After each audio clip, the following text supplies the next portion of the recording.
अल्पसंख्यक आयोग के अध्यक्ष अशफाक सैफी आज अलीगढ़ आए और हमारे साथ में मौजूद हैं। सर, सबसे पहले TV9 में आपका बहुत बहुत स्वागत है। धन्यवाद। सर, राज्यसभा का सांसद का भी चुनाव आपने देखा, क्या कहेंगे? समाजवादी की तरफ से आरोप लगाया गया कि हमारे विधायक तोड़ लिए गए और एक विधायक आगे नहीं, एक हिटलर शासन की पदवी दी है। देखिए, घर ना रखाए आप ना और चोरे गाली दे, वो वाली कहावत अखिलेश जी कर रहे हैं। जब उनके विधायक उनसे असंतुष्ट हैं और वो एक ईमानदारी से अपने वोट का प्रयोग करना चाहते हैं, जो एक अच्छी सरकार चल रही है, लोगों को भला कर रही है, जनता का विकास कर रही है, उसके साथ वो लोग आ रहे हैं, तो उनके दरवाजे खुले हुए हैं। और मैंने आपको बता ही दिया कि जब उनके विधायक उनसे असंतुष्ट हैं तो इसमें हम लोग क्या कर सकते हैं, हमारा तो कोई रोल नहीं है। अमित शाह जी बोल रहे हैं कि CA जैसे लोकसभा 2024 की जैसी अधिसूचना जारी होगी उससे पहले CA को हर हाल में लागू हो जाएगा।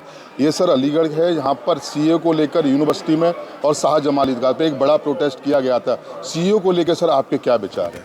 देखिए, ऐसा है, जो विपक्ष है वो भय और भ्रम फैलाता है।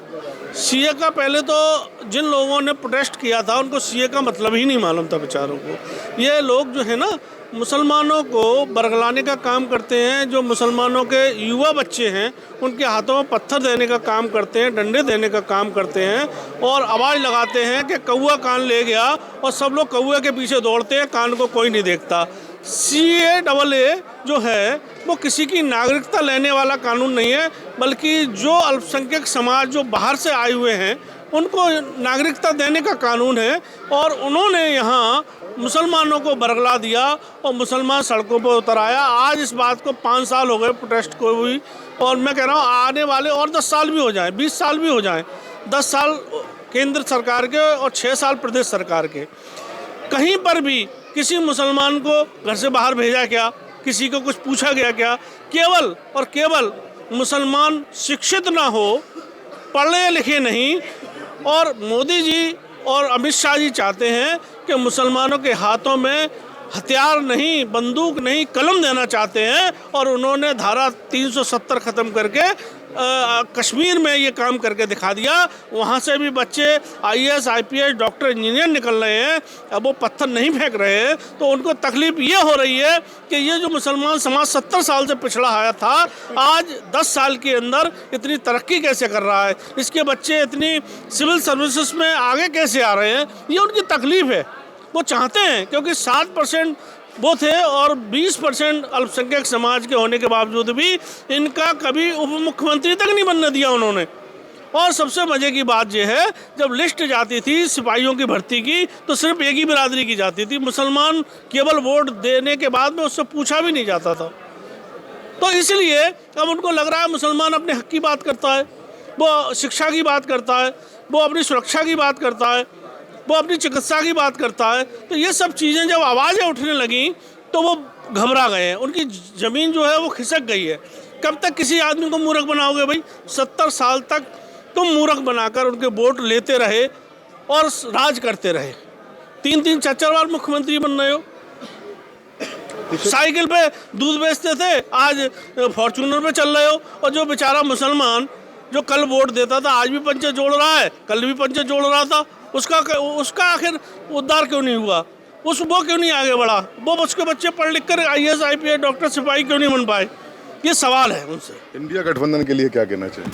अब वो इंडिया गठबंधन क्या, वो तो मुझे लग रहा है कि गठबंधन में भी भगदड़ मची हुई है। गठबंधन ही न रह जाए, बाकी कुछ वहाँ बचा है नहीं। अब सब छोड़ के भाग गए हैं, और सब वो एक इंडिया गठबंधन नहीं था, वो तो एक स्वार्थी लोगों का एक गठबंधन था। तो जिन के स्वार्थ पूरे नहीं हो रहे हैं वो धीरे धीरे उस गठबंधन की गांठें खोलकर और तोड़कर भाग रहे हैं। तो सर, जो गठबंधन में नहीं जम पा रहे वो BJP में आ रहे हैं? नहीं भाई, देखिए, ये तो हमारे यहाँ तो खुला दरबार है।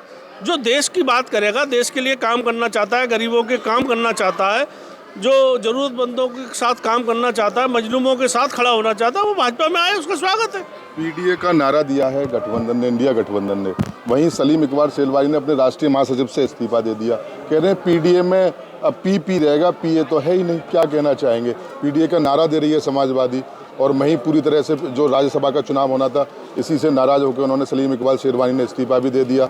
अब क्या लग रहा है कि सलीम इकबाल शेरवानी का इस्तीफ़ा क्या मायने रखता है? अगर वो बीजेपी में आना चाहे तो क्या कहेगी? ये स्वागत है।